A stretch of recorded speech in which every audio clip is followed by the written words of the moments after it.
डर के दीवानों के लिए आपका पसंदीदा ऑडियो चैनल हॉरर अनलिमिटेड में आपका स्वागत है। अगर आप असली हॉरर का अनुभव करना चाहते हैं तो हमारे चैनल को सब्सक्राइब करना ना भूलें। हमारी नई और डरावनी कहानियाँ सुनने के लिए बेल आइकन को दबाएं। अगर आपको हमारी कहानियाँ पसंद आए तो उन्हें लाइक करें, शेयर करें और अपने दोस्तों को भी डर का मज़ा लेने के लिए आमंत्रित करें, क्योंकि डर यहाँ शुरू होता है और आपका साथ कभी नहीं छोड़ता। हेलो दोस्तों, मैं आपका दोस्त और इस कहानी का सूत्रधार रंजीत। स्वागत है आपका हमारे चैनल पर। बनिए हमारा हमसफर इस डरावनी सफर पर। जलग्रास का छलावा। कॉलेज की पढ़ाई के दबाव में विहान पिछले 6 सालों से यहाँ ठीक से नहीं आ पाया था, लेकिन इस बार उसके मामा और मामी की जिद पर कॉलेज की छुट्टियों के बाकी समय वह अपने मामा के गांव में बिताने का प्लान बनाकर यहाँ आया था। स्टेशन से उतरकर ऑटो में बैठकर वह गांव के मुखिया यानी अपने मामा के घर पहुंचा। रास्तों को देखकर उसे समझ आ गया कि लाल मिट्टी से बने मोरम वाले रास्ते और दोनों ओर फैले जंगलों से घिरा यह गांव इन कुछ सालों में काफी बदल चुका है।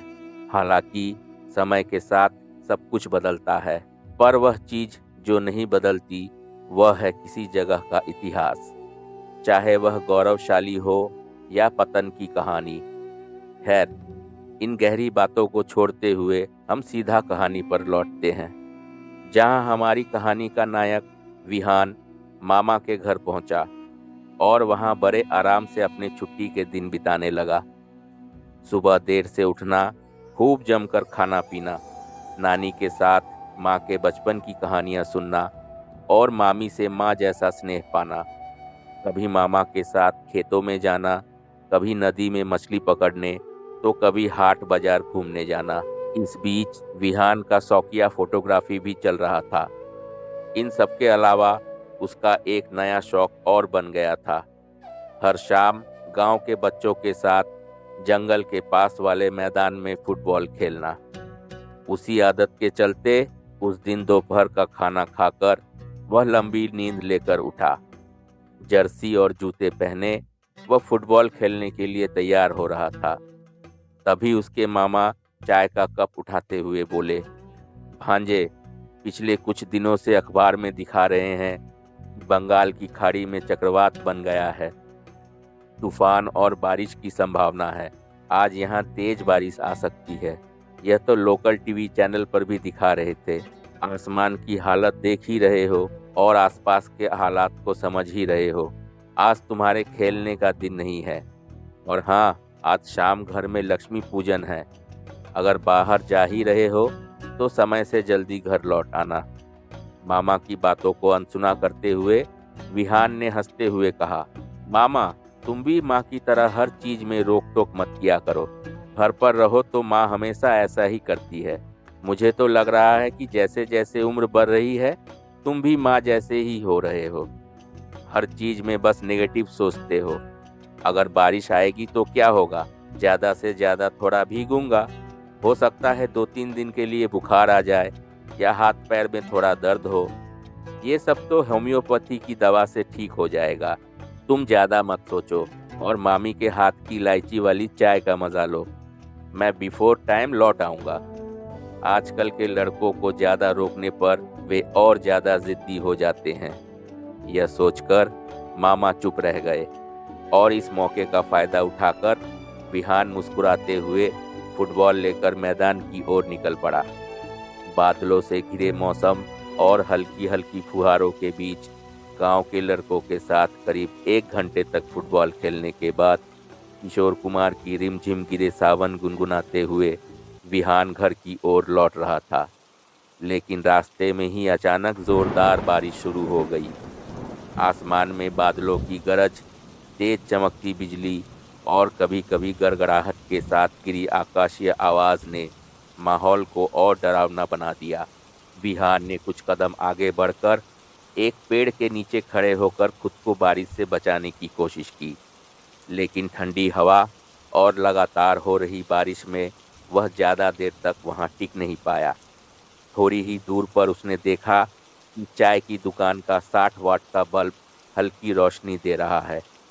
ठंड से कांपते हुए उसने वहां जाकर एक कप गर्म चाय पीने का फैसला किया। उसने अपनी जेब में हाथ डाला तो पाया कि उसके पास 10 रुपये का नोट है।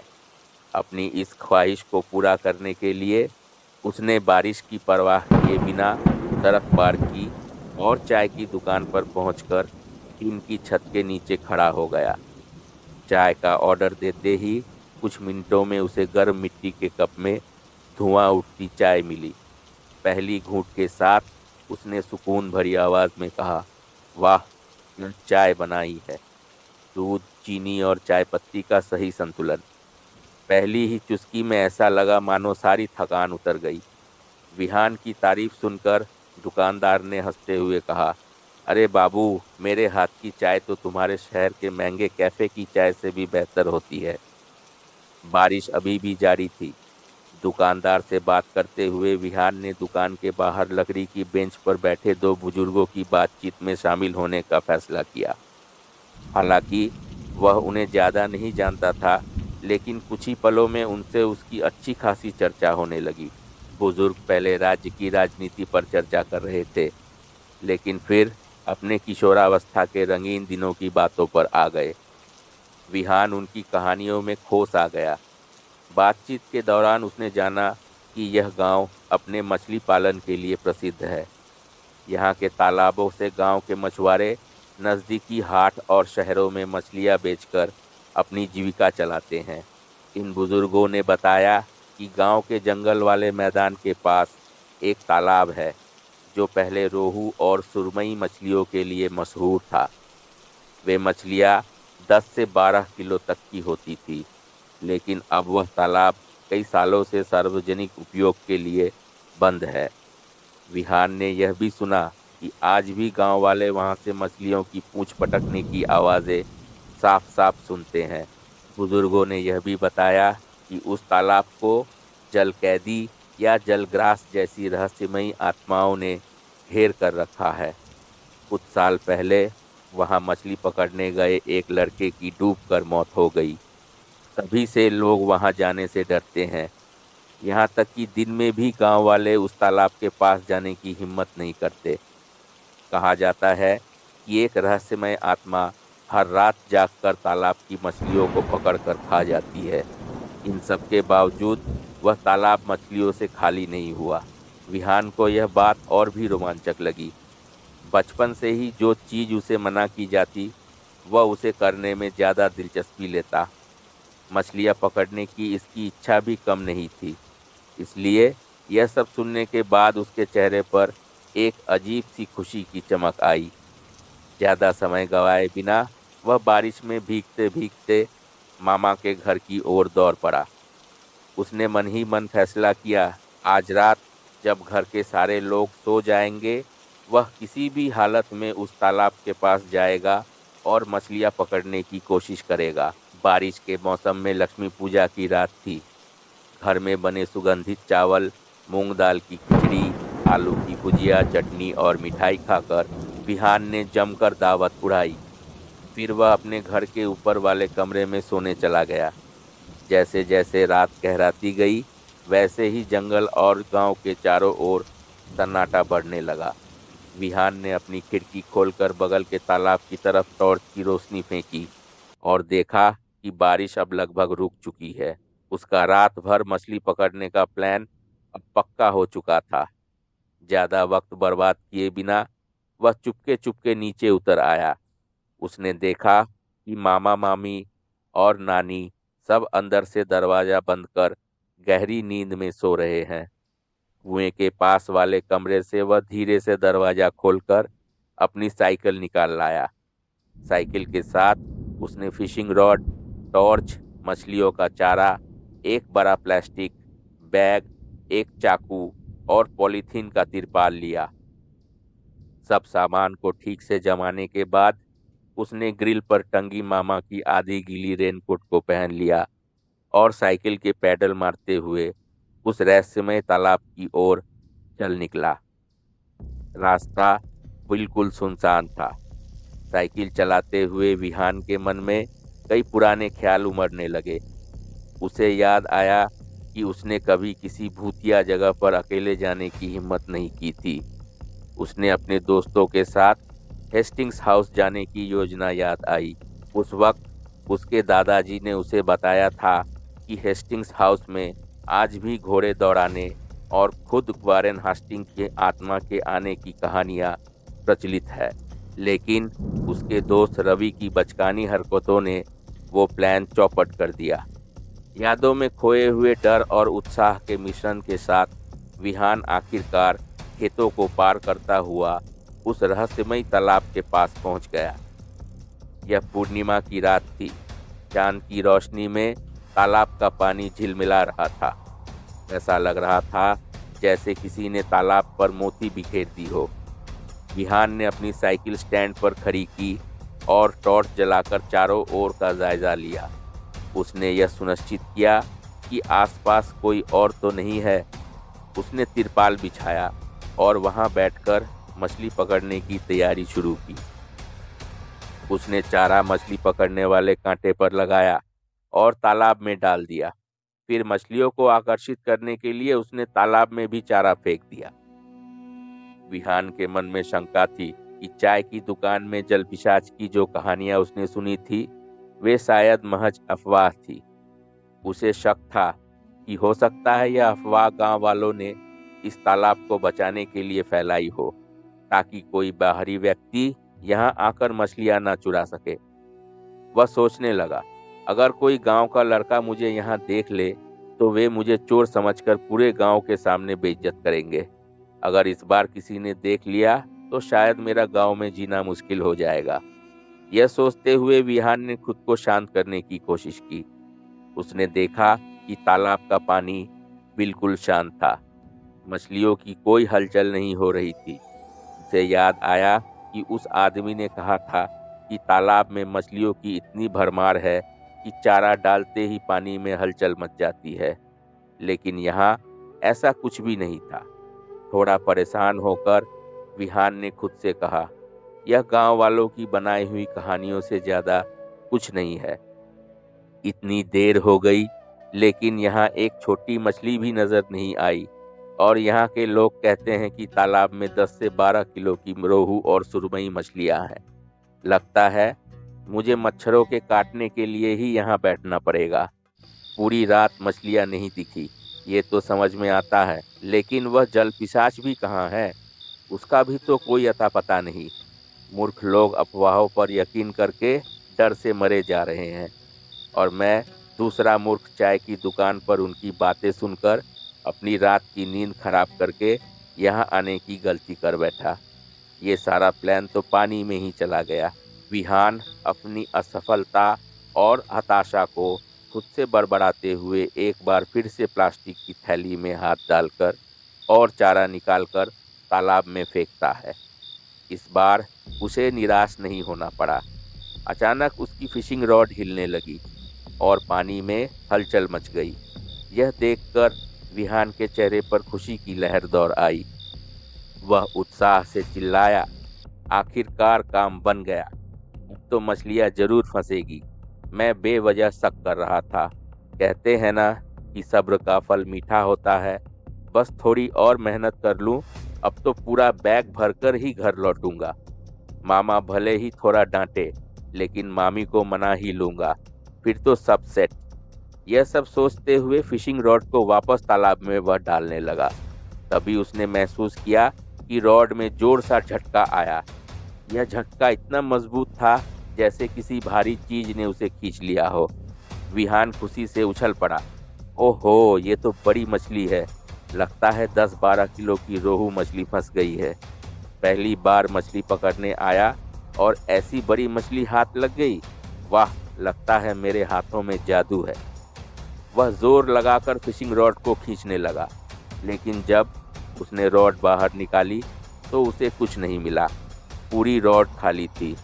यह देखकर वह निराश हो गया और गुस्से में रॉड को फेंक दिया। वह झुंझलाते हुए वापस जाने की तैयारी करने लगा, लेकिन तभी अचानक पानी में हलचल हुई। छपाक! एक तेज आवाज पानी से आई। विहान, जो रॉड समेटने में व्यस्त था, उस आवाज की तरफ मुड़ा। उसने देखा कि तालाब के बीचों बीच एक गोल मध्यम आकार की मछली उछल रही थी। उसका शरीर हल्के पीले रंग का था, जिस पर काले धब्बे थे। मछली ने 2-3 बार पानी में छलांग लगाई और फिर डूब गई। कुछ देर तक उस दृश्य को देखता विहान जैसा मंत्रमुग्ध सा हो गया। जब उसकी चेतना लौटी तो उसने फिर से फिशिंग रॉड तालाब में डाली। इस बार उसने अपनी टॉर्च निकाली और पानी पर रोशनी डाली। उसने देखा कि जहां टॉर्च की रोशनी पड़ रही थी, वहीं एक विशाल रोहू मछलियों का झुंड गोल घेरे में तैर रहा था। उनकी हरकतें और तैरने का तरीका बेहद नाटकीय और लुभावना था। हर मछली लगभग 1.5 से 2 मीटर लंबी थी। विहान इस अद्भुत दृश्य को देखकर दंग रह गया। उसने खुद को संभालते हुए तिरपाल पर बैठकर मछलियां पकड़ने की कोशिश शुरू कर दी। इस बार ज्यादा मशक्कत नहीं करनी पड़ी। कुछ ही देर में उसकी फिशिंग रॉड में जोर का झटका लगा। उसने रॉड खींचा और देखा कि एक विशाल रोहू मछली फंसी हुई थी। मछली इतनी बड़ी थी कि उसने चारा निगल लिया और रॉड में बुरी तरह फंस गई थी। अब वह कोई गलती नहीं करना चाहता था। विहान ने मछली को जमीन पर खींच लिया और तिरपाल पर रख दिया। मछली पानी में कूदने के लिए बेताबी से उछल रही थी। फिर भी विहान ने समय नष्ट किए बिना मछली को शांत करने के लिए उसके पेट में तेज धार वाली छुरी घोंप दी। पर यह क्या, छुरी मछली को घोंपते ही एक बच्चे की चीख सुनाई दी, लगभग 10 से 12 साल का। यह चीख उस कटी हुई मछली के पेट से आई, जैसे किसी किशोर के पेट में अचानक कोई धारदार हथियार घोंप दिया गया हो। विहान, जो मछली को काबू करने में व्यस्त था, उस चीख से थोड़ी देर के लिए चौंक गया। उसने चांद की सफेद रोशनी में मछली को देखा। वह मछली बहुत बड़ी और अजीब लग रही थी। उसकी आंखें हरे रंग की थी और नाक में एक नथ लगी हुई थी। विहान को मछली पकड़ने के उत्साह में मानो कोई फर्क नहीं पड़ा, लेकिन इस बार चाकू घोंपते ही फिर वही चीख सुनाई दी। विहान ने ध्यान से मछली की ओर देखा। उसने देखा कि मछली के पेट पर जो उसने छुरी से वार किया था, वहां अब कोई निशान नहीं था, कोई रक्त की धारा भी नहीं। मछली का शरीर बिल्कुल सही था, जैसे कोई चोट नहीं लगी हो। उसे देखकर विहान और भी चौंका। उसने फिर से मछली के पेट में छुरी घोंपी और वही चीख फिर से गूंजी। यह आवाज रात की नीरवता को चीरते हुए दूर दूर तक गूंजने लगी। विहान ने अपनी टॉर्च जलाई और आसपास की झाड़ी और पेड़ देखे, लेकिन वहां कोई दिखाई नहीं दिया। वह चिल्लाया, कोई है? सामने आओ। उसने और भी जोर से पूछा, तुम कहाँ हो? मैं तुम्हारी मदद करना चाहता हूँ। बता दो क्या हुआ, तुम्हारी मदद कैसे करूँ? लेकिन लड़के की आवाज़ फिर कहीं से नहीं सुनाई दी। अचानक सन्नाटा छा गया। विहान ने गहरी सांस ली और पीछे मुड़कर देखा। मछली अब धीरे धीरे घिसटते हुए उसकी तरफ बढ़ रही थी। डर से उसका शरीर सिहर उठा। वह कदम दर कदम पीछे हटने लगा। कुछ दूर चलने के बाद मछली रुक गई। विहान अभी भी पीछे हट रहा था। तभी अचानक उसका पैर एक मोटे पेड़ की जड़ से टकरा गया। पीछे मुड़कर देखा तो एक इमली का पेड़ खड़ा था। चारों ओर एक गंध फैली हुई थी। वहां एक खाली जगह पर मछलियों के ताजे कंकाल पड़े थे। यह देखकर उसे लगा कि शायद कुछ घंटे पहले ही किसी ने इन्हें यहाँ फेंका था। तभी उसे चाय के दुकान पर उन बुजुर्गों की बातें याद आ गई। विहान ने सुना था इस इलाके में किसी भी जीव का कोई नामो निशान नहीं मिलता, तो फिर ये बच्चे की आवाज़ कहाँ से आ रही है? उसे ये सवाल उलझा रहे थे। वह उस रहस्यमय जगह के पास गया और घुटने टेक कर बैठ गया। जैसे ही वह कंकालों को ध्यान से देखता, अचानक पंखों की हलचल सुनाई दी। उसकी टॉर्च के उजाले में कुछ बंदर इमली के पेड़ की डाली पर उल्टे लटकते नजर आए। विहान जल्दी से उठते हुए मछली को अपने कब्जे में करने की कोशिश करने लगा। वह मछली को बैग में डालने की कोशिश करने लगा, लेकिन उसे एहसास हुआ कि मछली का वजन इतना ज्यादा था कि वह किसी भी हालत में बैग में नहीं डाल सकता था। तभी दूर से एक अनजाने जानवर के चीखने की आवाज आई। यह डरावनी आवाज सुनकर विहान सिहर गया और फिर से अपने आप को शांति देने के लिए राम का नाम जपने लगा। राम राम राम राम। वह धीरे धीरे खुद को शांत करने की कोशिश कर रहा था ताकि वह खतरनाक स्थिति से बाहर निकल सके। जब वह सामान समेट रहा था तभी अचानक उसकी बाईं एड़ी के पास एक ठंडी गीली छुअन महसूस हुई। उसने सिर घुमाकर देखा कि वही विशाल नथ वाली रोहू मछली उसके पैरों के पास आ चुकी थी। मछली की आंखों में ऐसी चमक थी जैसे वह किसी को डराने की ताकत रखती हो। मछली अब उसकी तरफ बढ़ रही थी। उसकी आंखें जैसे 100 लोगों को भयभीत करने की ताकत रखती थी। विहान डर के कारण साइकिल के पास आया और साइकिल पर उठ बैठा, लेकिन वह जैसे ही पैडल दबाने वाला था तभी एक जोरदार बिजली कड़की। ऐसा लगा मानो पूरा जमीन हिलने लगा। हवा के साथ पेड़ के पास खड़े मछली के कंकाल हवा में घूमते हुए 4 काले जंगली कुत्तों की तरह आकार लेकर 2 से 2.5 फीट तक ऊंचे हो गए। हर कुत्ता तिब्बती मैस्टिफ की तरह, पूरा शरीर घने काले बालों से ढका, भयानक चित्कार करते हुए और अपने हिंस्र दांत दिखाते हुए वो विहान की तरफ बढ़ने लगे। विहान ने डर के मारे मछली पकड़ने का सारा सामान वहीं छोड़कर फुल स्पीड में साइकिल चलाते हुए वहां से भागा। विहान अब सजग होकर पैडल मारने लगा। पीछे 4 हिंस कुत्ते लगातार उसका पीछा कर रहे थे। वह कुछ रास्ता और आगे बढ़ते हुए अचानक एक ऊंचे टीले से टकरा गया और साइकिल समेत जमीन पर गिर पड़ा। उसका शरीर में एक बूंद भी ताकत नहीं बची थी। सांप की तरह पेट के बल थोड़ा आगे बढ़ते हुए डर और घबराहट में एक बार पीछे मुड़कर देखा, लेकिन यह क्या, कुत्ते हवा में विलीन हो चुके थे। उनका कोई नामो निशान नहीं था। लेकिन वह नथ वाली रोहू मछली घिसटते घिसटते अपनी भयंकर तीखे दांतों वाली जबड़े के साथ मुंह खोलकर उसे निगलने आ रही थी। विहान खुद को और संभाल नहीं पाया और वहीं बेहोश हो गया। वह पूरी रात बेहोश पड़ा रहा, वहीं उस टीले के पास। अगले दिन सुबह उसके मामा के गांव के कुछ लोग उधर से गुजरे। उस वक्त उन्होंने विहान को वहां पड़ा पाया और सबने मिलकर उसे मामा के घर छोड़ दिया। सुबह जब उसको होश आया तो उसने देखा उसके मामा मामी सभी उसके पास बैठे थे। नानी स्नान करके साफ सुथरी सफेद धोती पहनकर माँ काली की फोटो के सामने खड़ी होकर उसकी अच्छी सेहत के लिए प्रार्थना कर रही थी। गांव के प्रसिद्ध डॉक्टर उसके सीने में स्टेथोस्कोप से देख रहे थे कि उसकी सांसें ठीक से चल रही थी या नहीं। विहान हफ्तों तक काफी परेशान रहा। ज्वर, उल्टी, पूरे शरीर में असहनीय दर्द से तड़पते हुए कई रातें बिताई। क्या इतना ही था? अगले दिन सुबह नहाकर वह जब अपना शरीर पोंछने गया तो कमर के बाएं हिस्से में एक गहरा घाव का एहसास हुआ। विहान उस दर्द से तड़पते हुए अपनी नानी से बोला, देखो तो क्या हो गया है, यहाँ गमछा लगाते ही यह जलन क्यों हो रही है। नानी घबराते हुए बोली, अरे माई, ये तो हिंस्र जानवर के दांतों का काटा हुआ घाव है, जल्दी से हल्दी लगा देती हूँ। बेटे, तुम उस रात कहाँ गए थे? कौन जाने देखो क्या हालत हो गया। क्या किया तुमने? अगर माँ को ये पता चलता तो कितना गुस्सा करती।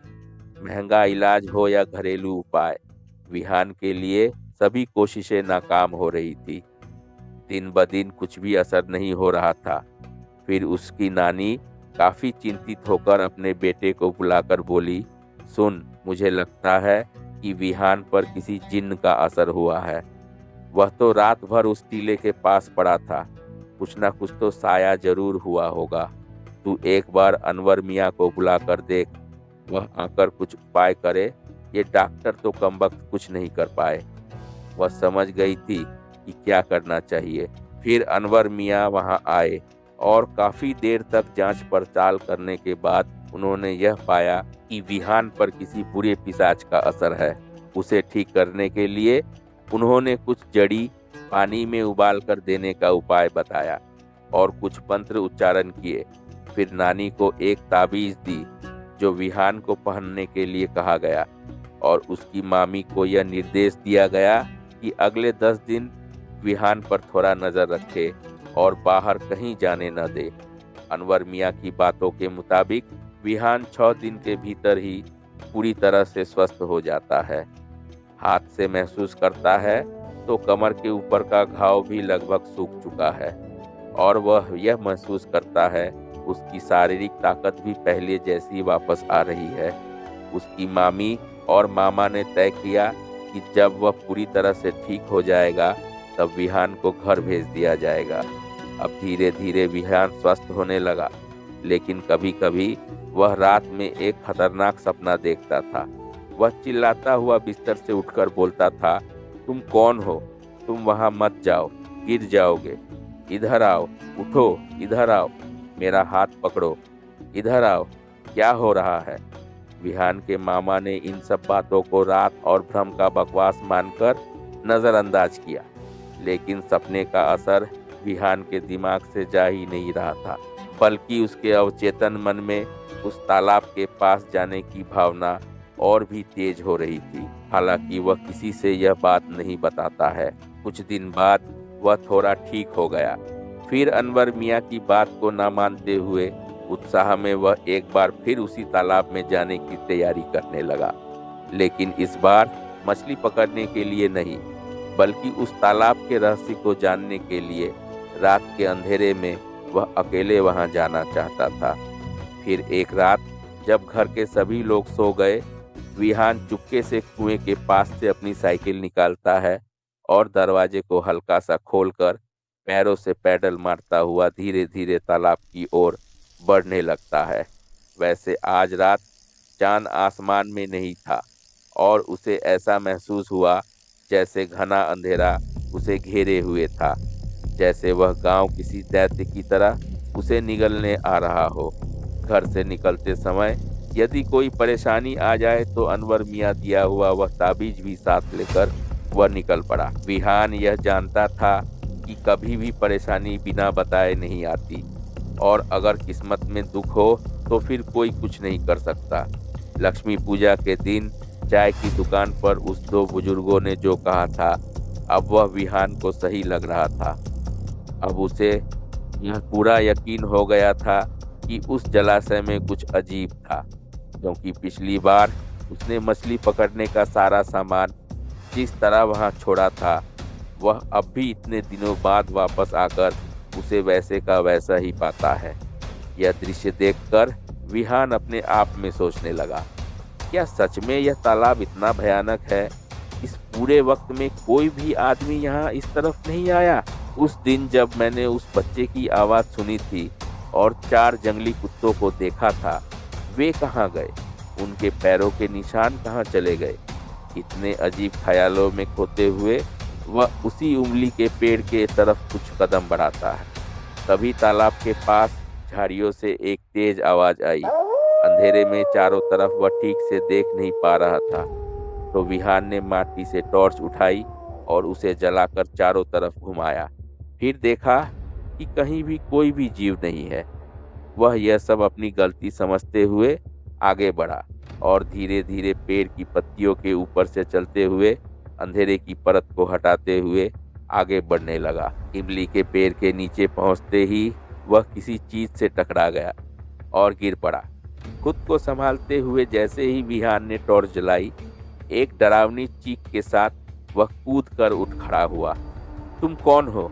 उसने देखा, एक 10-12 साल का लड़का पेड़ के नीचे तालाब के पश्चिमी किनारे पर बैठा था। वह कच्ची मछलियों को दांतों से काटकर राक्षसों की तरह खा रहा था। उसके आगे मिट्टी पर चांदी जैसे चमकदार मछलियों का ढेर पड़ा हुआ था। उन मछलियों में से कुछ खाकर उसने उनके कंकाल दूर फेंक दिए थे और वहां एक छोटा सा टीला बन गया था। फिर लड़के ने विहान की तरफ देखा और मृदुल आवाज में कहा, आओ, इधर आओ, मेरे पास बैठो। कोई तुम्हें यहाँ तंग नहीं करेगा, तुम्हें डर भी नहीं दिखाएगा। आओ बैठो। यह कहते हुए लड़का रहस्यमय ढंग से हंस पड़ा। अंधेरे में विहान उसे पूरी तरह से नहीं देख सका, लेकिन उसकी आवाज को पहचानने में उसे कोई गलती नहीं हुई। विहान के शरीर में झटके लगे। बहुत शांति से, थोड़ा डर के साथ कांपते हुए आवाज में विहान ने कहा, हाँ, यह वही लड़का है, वही लड़का जो मैंने पिछले रात के सपने में देखा था। वह मुझे बुला रहा था, वह मुझे पुकार रहा था। इतना कहते ही रात के अंधेरे में विहान ने देखा कि खून से सना हुआ चेहरा लिए रहस्यमय तरीके से हंसते हुए वह लड़का एक मछली पकड़कर उसकी ओर आ रहा था। डर के साथ विहान वहां से भागने की कोशिश करता है, लेकिन वह एक कदम भी नहीं बढ़ा सका। अजीब से एक माया बंधन में बंध गया, जैसे कोई भारी बोझ रस्सी से बांधता है, वैसा ही बंधन। लेकिन यह अदृश्य था। वह माया के प्रभाव से मजबूत लकड़ी जैसा ठोस हो गया और एक जगह खड़ा हो गया। लड़के ने बहुत करीब जाकर विहान का बायां हाथ पकड़ा और जोर से खींच लिया। विहान सिहर उठा। उसके दिल की धड़कन तेज होकर दोगुनी हो गई। उसकी छुअन मरे हुए शव की तरह थी। उसके शरीर में एक ठंडी महक थी और जैसे सांप के शरीर पर चिकना मांस। उसकी त्वचा रोगियों जैसी पीली थी, जैसे खून जम जाने पर होता है। शरीर में कई जगह गहरे निशान थे और उसकी आंखें बहुत अजीब थी, बिल्कुल मणि की तरह, एकदम हरे रंग की और ठंडी। उसकी आंखों में चमक थी और नीचे उसके होठों के बाएं गाल से ताजे खून की धार बह रही थी। रहस्यमय तरीके से उसने फिर एक बार विहान को देखा और बायां हाथ पकड़कर मायावी आवाज में कहा, चलो ना भैया, चलो ना मेरे साथ। कोई तुम्हें यहाँ परेशान नहीं करेगा, कोई तुम्हें नहीं डराएगा। मैं तुम्हें बहुत सारी मछलियाँ दूंगा। तुम देखोगे इस तालाब की मछलियाँ। आओ, आओ मेरे साथ। विहान ने जाने की इच्छा नहीं दिखाई, लेकिन लड़के ने कुछ जोर लगाकर उसे खींचते हुए इमली के पेड़ की ओर ले जाना शुरू कर दिया। जब लड़का बात कर रहा था तो विहान ने देखा कि उसकी निचली जबड़े की दांतें सामान्य इंसानों जैसे नहीं थी, बल्कि वह उनसे कुछ ज्यादा बड़ी थी और धारदार भी। उसके नाखून बहुत तेज थे, जैसे धारदार कांटे। उसी तरह वह खींचते खींचते कुछ खरोच महसूस कर रहा था। जब वे घाट पर पहुंचे, लड़के ने विहान का हाथ छोड़ दिया और धीरे धीरे पानी में उतरना शुरू किया। फिर हाथ हिलाकर विहान को मायावी आवाज में पुकारा, क्या हुआ भैया, आओ पानी में उतरो। यह कहते हुए लड़के ने पानी में एक डुबकी लगा दी और तालाब के शांत पानी में धीरे धीरे गायब हो गया। विहान ने इधर उधर देखा, लेकिन कहीं भी उसका कोई नामो निशान नहीं मिला। विहान तालाब के पानी की ओर एकटक देखता रहा और कांपते हुए बोला, कहाँ हो तुम? ऊपर आओ, कह रहा हूँ पानी से बाहर निकलो। तुम्हें मछली पकड़नी है ना? क्या हुआ, मेरी बात सुन रहे हो ना? बाहर आओ, मैं कह रहा हूँ बाहर आओ। लेकिन पानी में वह लड़का कहीं नजर नहीं आया। फिर विहान ने और 2-3 बार जल में उसकी तलाश की, लेकिन कोई सुराग नहीं मिला। जैसे ही उसने तालाब से वापस आने के लिए दूसरी ओर मुंह किया, अचानक एक तेज आवाज आई, जैसे पानी में किसी मछली ने अपनी पूंछ पटकी हो। वह मुड़ा और देखा कि तालाब का पानी जैसे लहरों की तरह कांप रहा था। रहस्यमय तरीके से हंसते हुए लड़का पानी के बीच से सिर बाहर निकालते हुए हाथ हिलाकर फिर उसे पुकार रहा था। विहान जब उसकी तरफ नहीं आया तो उसने एक बार फिर डुबकी लगाई। विहान उस दिशा में देखता है। लड़का उसी जगह से जहां उसने डुबकी लगाई अचानक बाहर निकला और उस बड़े आकार के नथ वाले रोहू मछली को खा रहा था, वही जो पिछली बार देखा था। सिर उठाकर धीरे धीरे बहुत सावधानी से तैरते हुए अब वह लड़का किनारे की तरफ बढ़ रहा था। वो दृश्य कितना भयानक था, और एक पल भी वहां समय ना गवाते हुए राम का नाम जपते हुए विहान अब सांस रोककर उल्टी दिशा में दौड़ने लगा। एक बार पीछे मुड़कर देखा तो एक रोहू मछली पिछले बार की तरह घिसटते हुए वहां आ रही थी। वह किसी भी तरह अपनी जान बचाने के लिए तेजी से दौड़ते हुए साइकिल पर जा बैठा और किसी तरह अपने मामा के घर के दरवाजे के सामने पहुंचा और गिर पड़ा। फिर विहान थका हुआ हांफते हुए दरवाजों के सामने बैठा, फिर चुपके से अपने कमरे में गया और थकान के मारे सो गया। उसकी नींद खुली और उसने महसूस किया कि शरीर बहुत गर्म हो गया है। हाथ पैर में दर्द हो रहा था, सिर भी हल्का सा दर्द था। बिस्तर से उठते हुए उसने सुना कि बाहर कमरे में मामा मामी और नानी उसे ठीक करने की बात कर रहे थे, उसे घर भेजने की योजना बनाकर। वह डर को छोड़कर साहस जुटाकर तय करता है कि अब सब कुछ सच बता देगा। सबसे पहले मामा को अलग से कमरे में बुलाकर फिर नानी और मामी को भी उसने निषिद्ध तालाब में हुई घटनाओं के बारे में पूरी बात बताएगा। मामा ने जब वह डरावनी घटना सुनी तो सन्न रह गए। नानी ने डरते हुए कहा, ये क्या बोल रहे हो तुम वह निषिद्ध जल पिशाच की तालाब में गए थे? फिर वह माँ काली को धन्यवाद देते हुए कहने लगी, माँ काली, तुमने हमें बचाया, इस लड़के को जिंदा घर वापस लाकर। अब विहान थोड़ी देर के लिए हिचकिचाते हुए अपनी नानी से पूछता है, मैंने सुना है कि वह तालाब जो जल पिशाच के कब्जे में है, पहले ऐसा नहीं था। वहां अचानक क्या हुआ था? क्या तुम लोग जानते हो? और फिर वही लड़का जिसे मैंने सपने में और असल में देखा, जो तालाब में डूबते हुए दिखा, वह कौन था? विहान को अब रोकते हुए एक गहरी सांस लेते हुए उसकी मामा ने कहना शुरू किया, हमने हमारे दादाजी के मुंह से यह सुना था। मेरे पिताजी यानी तुम्हारे नाना जी का जन्म से भी पहले की बात है।